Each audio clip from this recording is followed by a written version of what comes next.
Zbriti në fushë dhe fyeu dhe shau gjyqtarin, nis procedimi ndaj Koço Kokodhimës.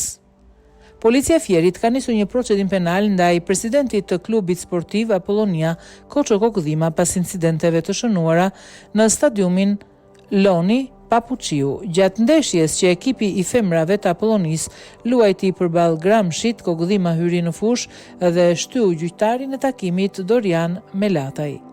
Specialistët e Komisariatit Policisë Fier referuan materialet në prokurori ku nisi procedimi penal për shtetasin KK 65 vjeç, banues në Tiranë me detyrë, president i FK Apollonia për femra për veprën penale, veprime të dhunshme në aktivitete sportive pasi ditën e dieshme gjatë zhvillimit të ndeshjes së futbollit FK Apollonia, FK Gramshi, ky shtetas ka hyrë në fushë në stadiumin Loni Papuqiu dhe ka debatuar e shtyr me duar arbitrin në ndeshjes, shtetasin DM njoftoi policia.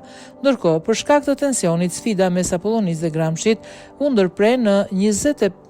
u ndërpre për 25 minuta. Në pamjet që u bën virale në rrjetet sociale, dallohet që ish deputeti Koço Kokodhima dhe zyrtarët e ekipit Fierak zbresin në fushë dhe i drejtohen gjyqtarit me fjalë fyese.